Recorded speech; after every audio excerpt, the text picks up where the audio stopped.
Hey everyone, welcome to a full timeout. Tonight's guest is a member of SIPAG's Mythical 5. As their starting point guard, he's helped to deliver many championships to the organization, especially during the Dynasty era. Currently, he works as a personal trainer, and once this lockdown is lifted, you could find him at Equinox Gym at Brookfield Place in New York City. We want to welcome Paul Albano to the show tonight. Paul, hey, what's up? What's up? Thanks for Hey, joining us. Paul. Of course. How are you guys? Doing good. CPOG for Nice life. shirt. Nice shirt. I like it. That's a nice one. Thanks for coming on, Paul. Of course. I've been looking forward to this for like so long. I know. This is actually this long time coming, so finally we're able to get it off the ground. But I want to jump right into it. There's some stuff that we got to talk about. But Okay.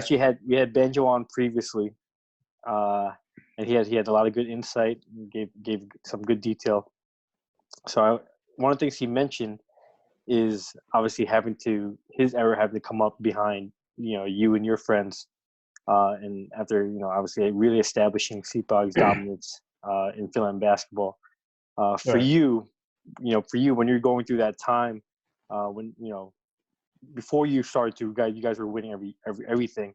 Can you take us back to kind of the beginning, where your journey started?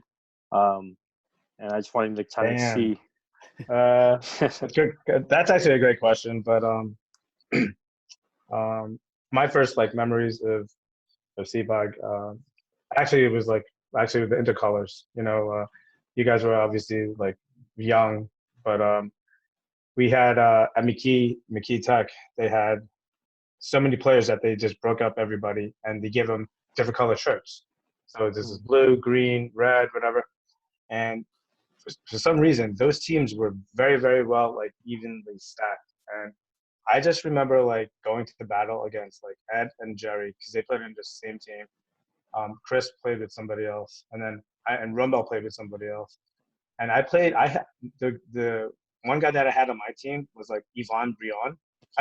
Bong Brion, Yvonne older brother, and we were the best backcourt tandem in all of CPOG. And we were fighting people, not fighting, but getting into arguments, crash everybody, competing. That's when I first met Carlo. Yeah. Yeah. And I just remember Pat Nierva was playing too. He was a DJ, and he had a ring on. I don't know why. And he fouled Carlo, and Carlo had this big welt in his head. He was bleeding. And then my dad's like, "Oh, you go tell your cousin to come over here. I might have to take him to the hospital." I'm like, "Who?" He goes, "Your cousin Carlo." I was like, "What?" And no, seriously, that's how I met boy. You remember how old you were? I was probably how old was that? Maybe maybe freshman in high school or something like that. Early in my high school playing days. But that was just those memories, waking up every Sunday, it was just insane because even when I was just younger, I would set I'll go to bed, I would set my uniform right there on my chair with my sneakers and my socks, get up, just brush your teeth, whatever, get dressed, whatever, put you on the uniform, just go, bedhead and everything, and you just go. That was the love of the game. It's and it was, growing up, obviously it was different for us because I grew up with Chris and the Grosby brothers and Mel, even though Mel was a year younger than Ed and I, but when we played, it was just it came natural to us, and we didn't realize, I don't know. We knew we were good, but the thing is, every time we would play against other teams that had PBA players, our blood would just boil. We wanted to kill them because we're fuck these guys, PBA players, and that would just hype us up even more. So, just going through that, and then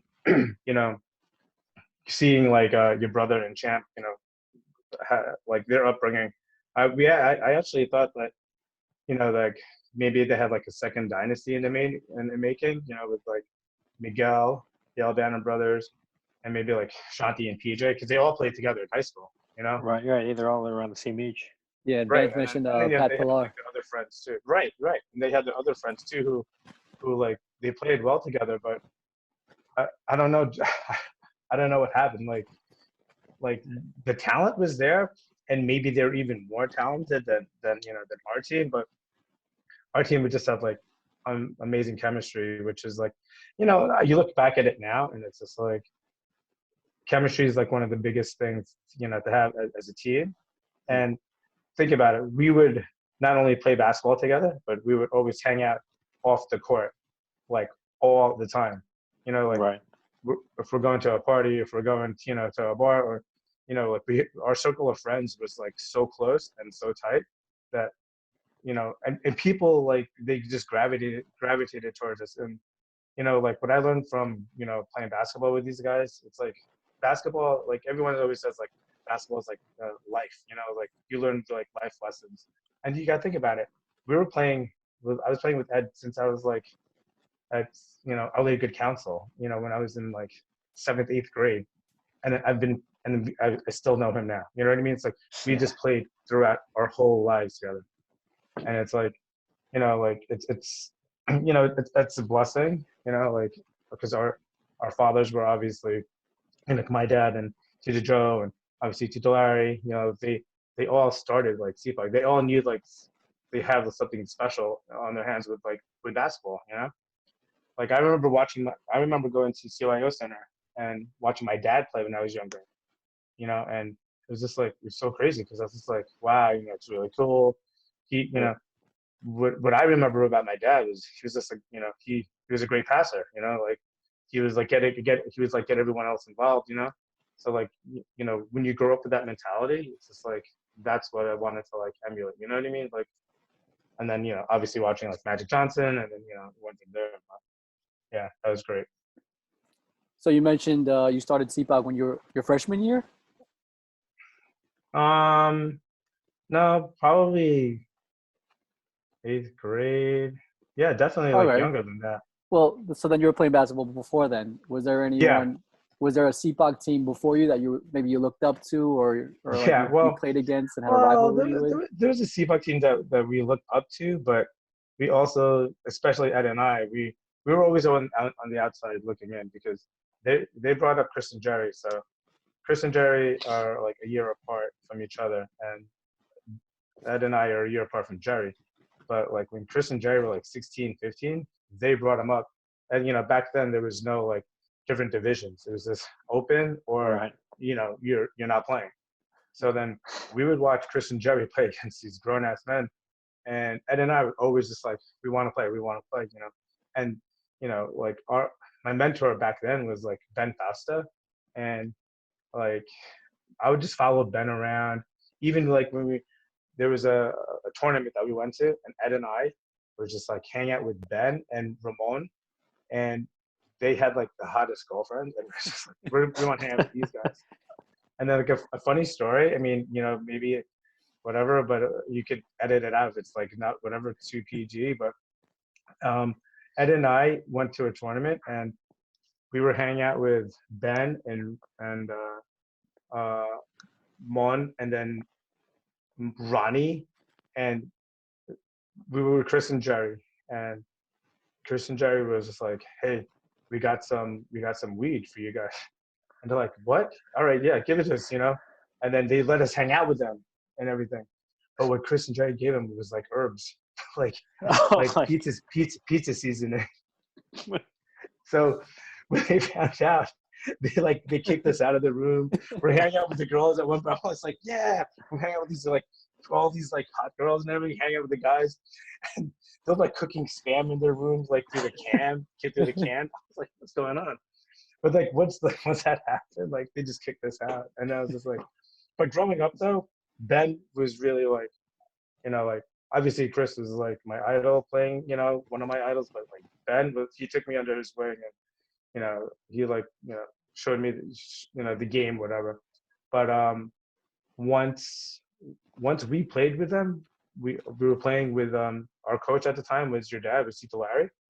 And I'm telling you, Tito Larry was just like, like one of the best coaches, if not the best coach I ever had. Like he knew that he had us like just hungry young kids, and he knew, you know, not to like let us out, you know, against these like older men yet, you know. So he would like cage us, you know. He would bring Ed and I and even Romel off the bench, and he would like start Jerry and Chris with like Slick, Ben, and who was it? Slick, Ben, and someone else, and Ray Perez or something like that.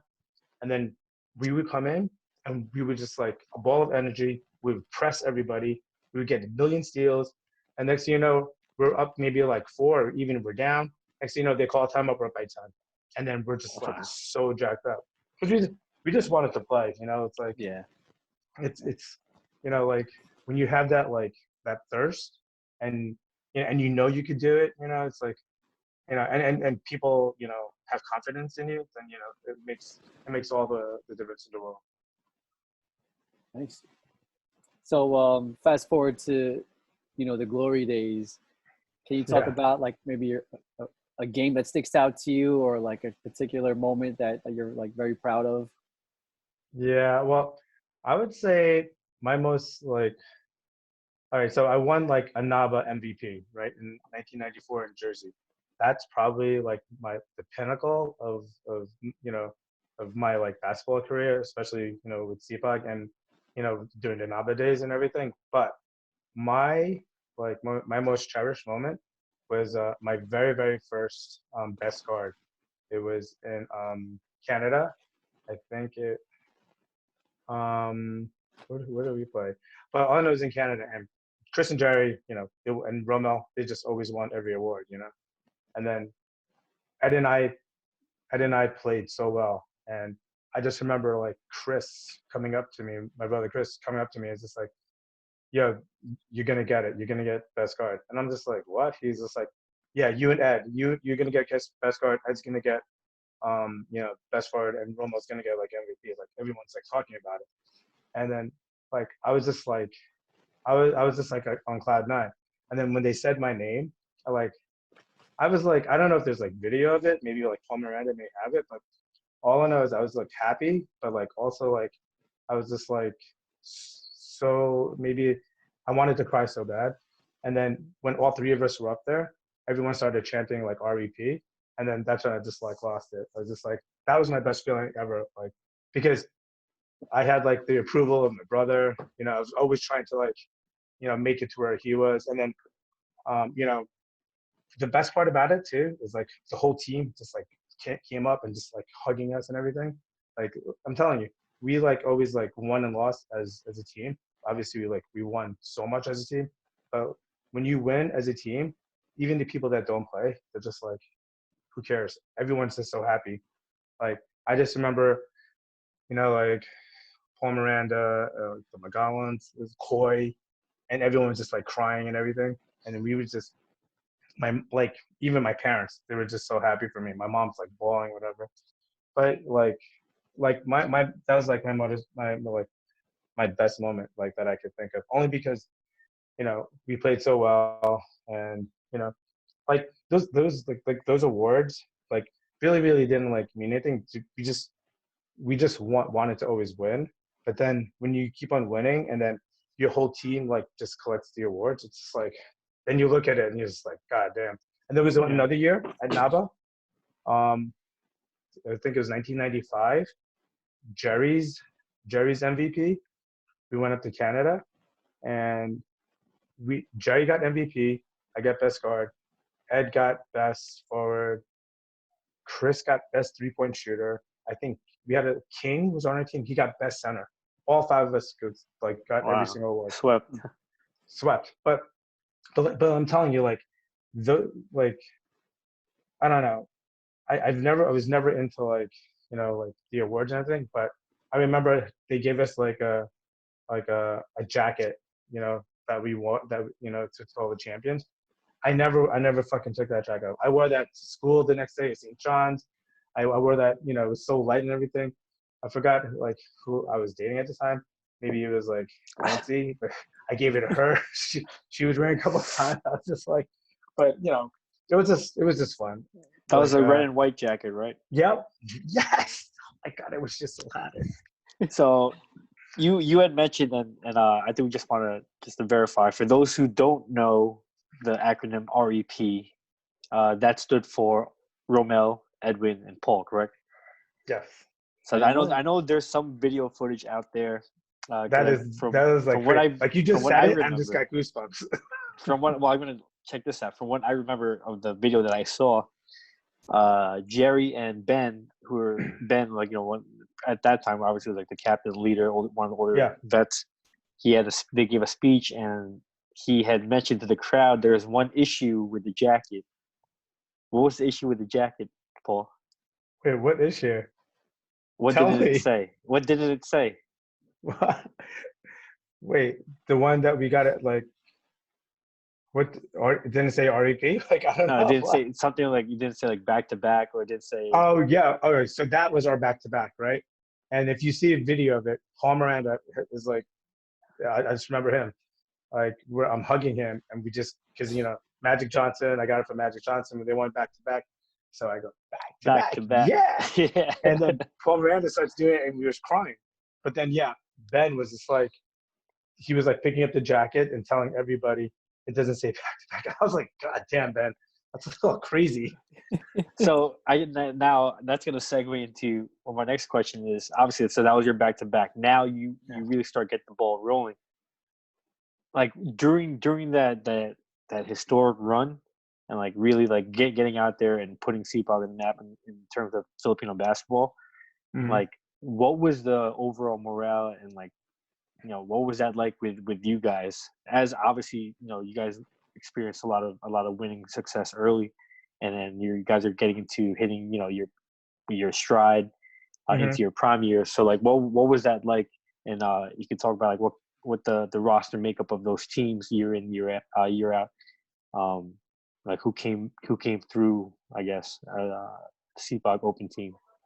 Well, it was a brotherhood. So every summer, Yvonne Brion would fly in from Cali at the beginning of the summer. Maybe not at the beginning. Sorry, a month into that left that we had until SIPAG, and he would stay at my parents' house with us, and all we do is like play basketball PS35 every day. So he was so like he was such a catalyst for us because he's young, but this guy he loved playing defense. He's just like no nonsense, like I will kill for the ball and everything. And then we transitioned from your dad being our coach to Tito Emmy being our coach. And I'm telling you, like it's like having like Greg Popovich coach us and like Phil Jackson coach us. Like we just have like Hall of Fame coaches. You know what I mean? Yeah.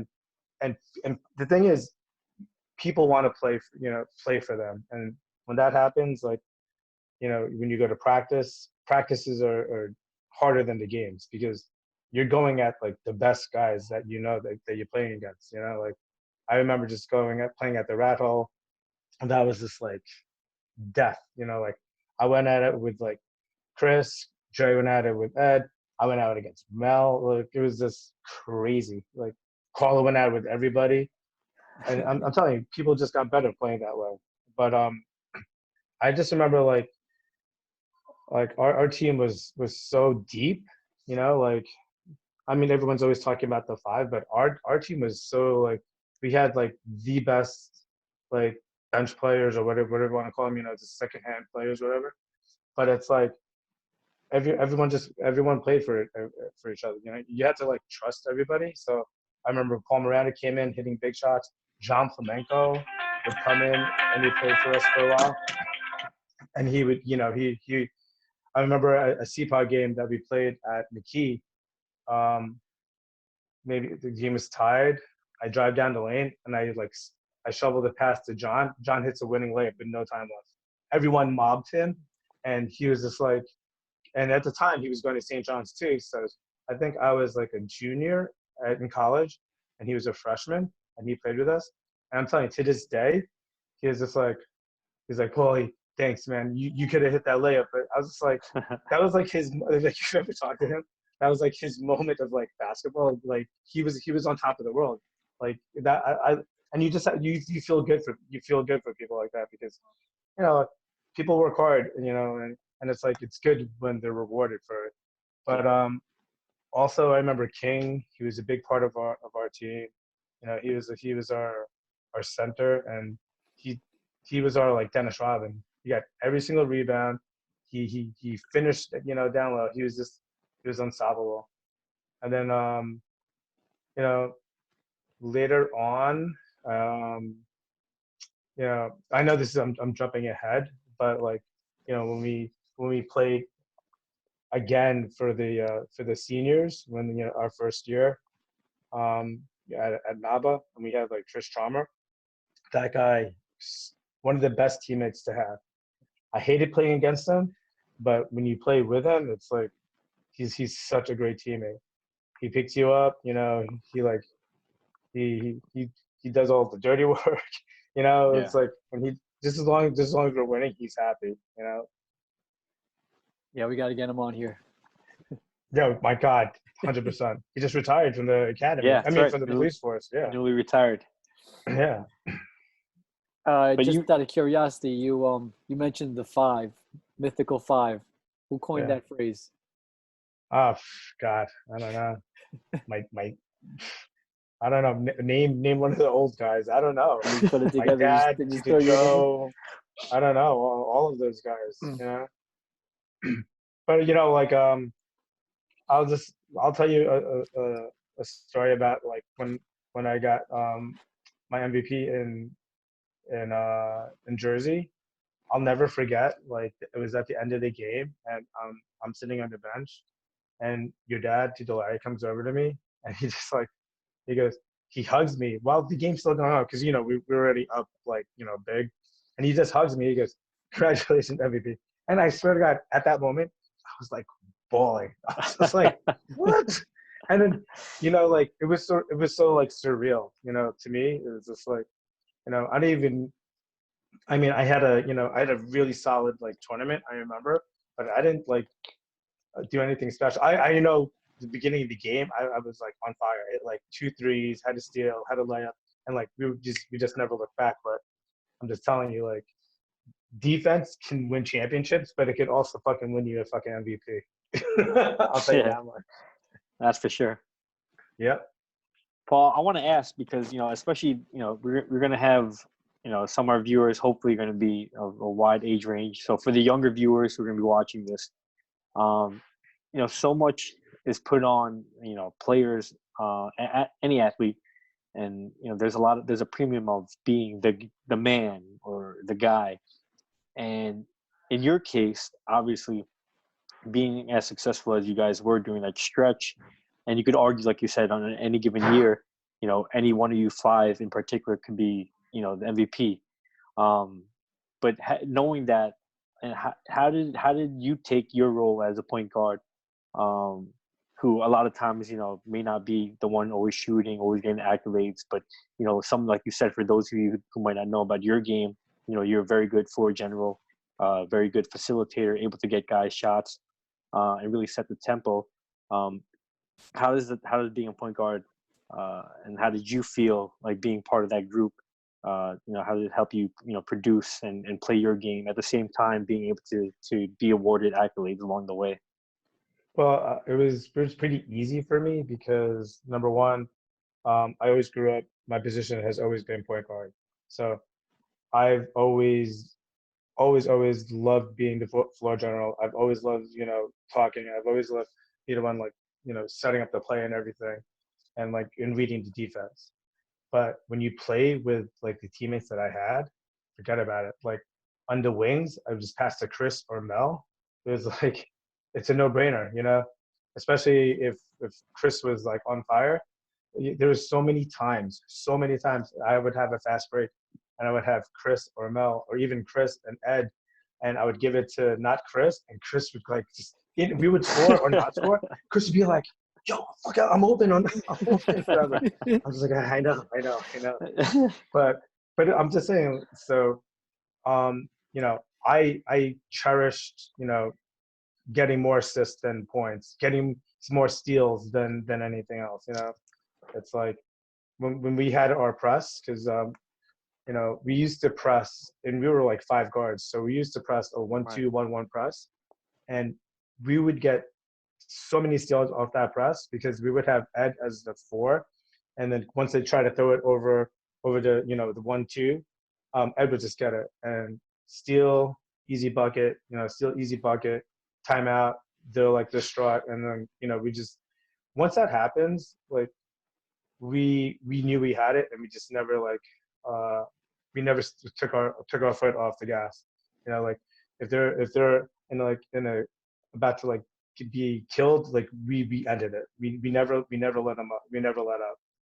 But just having those guys, you know, uh, you know, it was so easy to play. You know, just I mean, I've thrown, you know, more passes, like no look passes, where like I would have Jerry be like, you know, like, relax, you know, just look at the guy and pass to him regular, you know. It's like, but I'm just like, I don't know. I like it to make it look good, but Showtime. yeah, it was always showtime.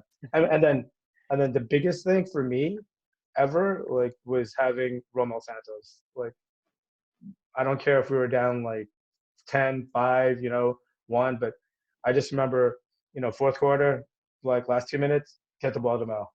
Like, I had so much faith in him, you know, and it was like, and he was so good. He, you know, he could bail us out of like and any situation, and, you know, pretty much he did. But like I said, you know, you look at Jerry and Chris, you know, they took care of, like, they made the game so much easier for Ed and I.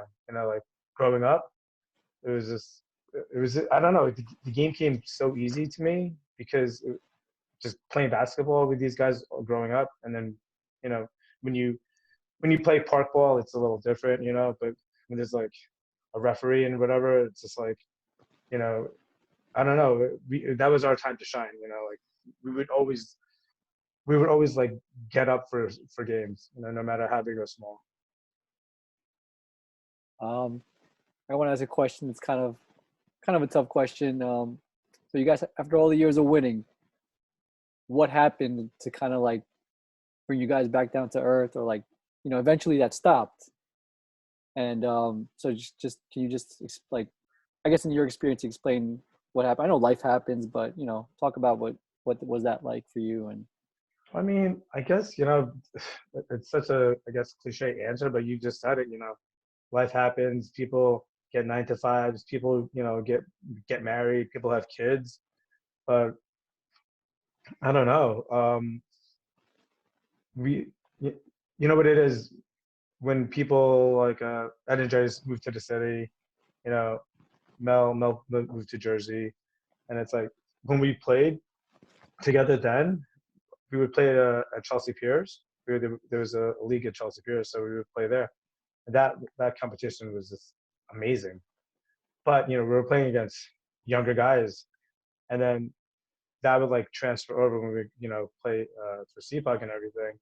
It was just hard because we would always practice. You know, practice is like, don't sleep on practice. Like, right. I know Allen Iverson really doesn't really have to. That guy's a scoring machine. But like, when you don't practice a lot, it you know, it shows. Even if you could have the best chemistry, you know, with one another, but, you know, after a while, people know who we are, you know, and then they're gunning for you. So it's like playing against the Yankees, you know. Everyone's going to bring you their A game, Yeah. you know. So it's like, but you know, the transition for us, you know, for us to like being like mentors to like Champ and Banjo and to Migs, and, you know, to the younger generation, you know, I think it was pretty good, you know. Like those guys were good because we were, you know, as you guys know, we'd always have open gym and, you know, practice against one another and play against each other. So, you know, it was always like great competition. But, you know, to answer your question, you know, it is, you know, life. I mean, I hate to say it, but, you know, people getting better, you know, like, Yeah. you know, it's, you know, you can't deny, you know, science or, you know, whatever, basketball, you know, it's like people just are bigger and stronger and whatever. But And,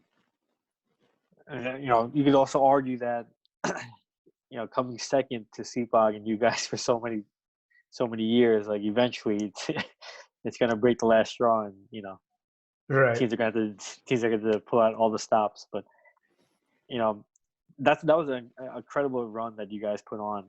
Like I said, you Thank you. really put the basketball organization on the map. And I feel like that's only kind of been passed down from generation to generation. I mean, unfortunately, not as dominant, because like you said, other cities start to develop more, and things happen and whatnot. But needless to say, without you guys performing at that high level, we probably wouldn't be doing this podcast. Right. That's awesome. But you mentioned, obviously being able to play for my dad and Tito Emmy. The latter part of maybe your core guys staying together, you guys had Coach Buddah, rest his soul. The dynamic with Buddah and your era, right, is a lot different than maybe being under the tutelage of my dad and Tito Emmy respectively. Right. Because Buddah was close in age, and he was really one of your best friends. So right. What was that like? You guys have already established a winning culture at early 90s, and by the time Buddah got there and really took over and was managing you guys the rest of the way, what was that like relationship wise with you five and with the rest of the guys, really? Right. Well, everyone has to realize that I've known Buddah since I was like a kid, because my dad and his dad went to medical school together, and when they grew up in Brooklyn, we grew up in Staten Island, and when we were younger, my dad would take us to Tito Pete Pomenko's house, and there would be the first time I ever met Buddah. I'll never forget this day. It was Tommy, Bernard, and John. They were all home, and I think, I don't know, maybe 9 years old, maybe 8 years old. I don't even know how old I was. And I just remember they're like, "Oh, Michael's coming home. Buddha's coming home." And they're like, "Oh, he is? Yeah, where is he? Oh, he's working." "Where is he working?" "At an ice cream shop." So Buddah came home from an ice cream shop. And then I'm telling you, just growing up with Buddah like that. Yeah. So Buddah was like a jack of all trades, So before he was a basketball coach, he was like a club promoter, Before he was a club promoter, he he did parties and everything. Then, he did like the back office for his brother, for this in the stock market. But Buddah, the coach that I know, he made us he made us killers basically, because we played in Jersey, we played under the team Brooklyn Clippers, and our practices were intense, because he brought Brooklyn guys and Staten Island guys, and he just led us into a gym, and it's called the Rat Hole, and people would just battle, And I just remember, Buddah was cut from the same club as Delay, He's very, very vocal, but he definitely wears his heart on his sleeve, He's very intense. He'll cry during like a huddle, or a timeout, because he's like so intense. He's trying to get his point across. But we all knew our role, and he just wanted to win. And I'm telling you, Buddah, I don't know how many championships he won, but he just kept on winning, like best coach. Yeah. Jerry Robert tournament, NABA, just he racked them up. So I love playing for Boods.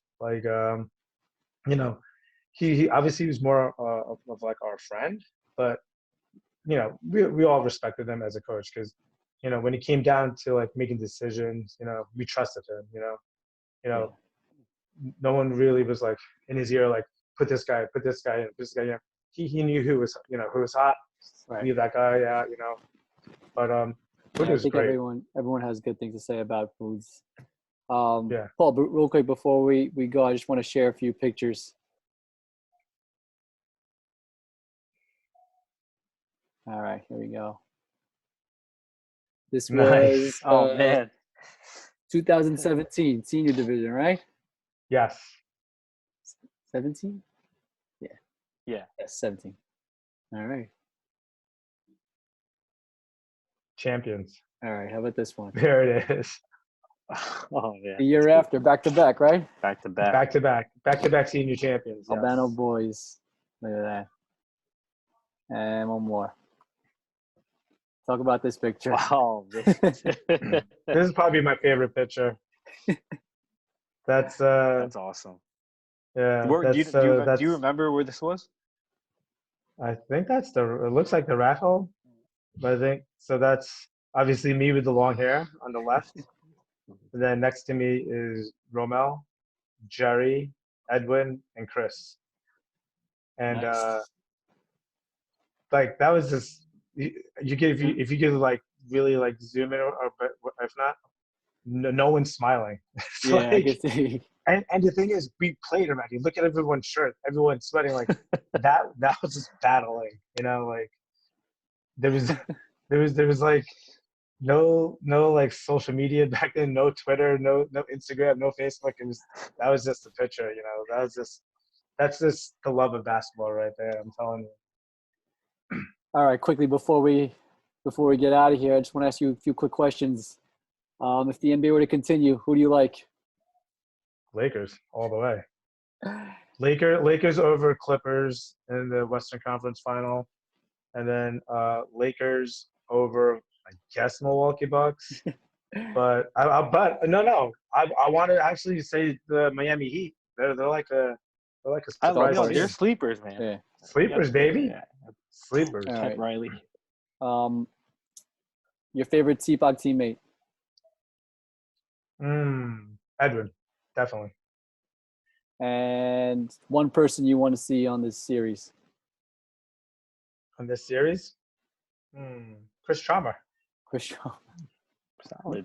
Yeah, we'll get him on. Get him on. Can I tell you a story about Edwin? Do you have time? No, you don't have time. right. We'll get it I'm from saying, Ed. yeah. All right, next time. 30 minutes to not do it justice. We definitely have to do Guys, cheers. part two. I appreciate this. But Thanks for coming on, Paul. Yes, guys, I All love right. you guys. Thank you. Kill on 3. SIPAG. 1, 2, 3, kill. Kill. Follow Paul on Instagram. Thank you. All right, good night. Love you guys.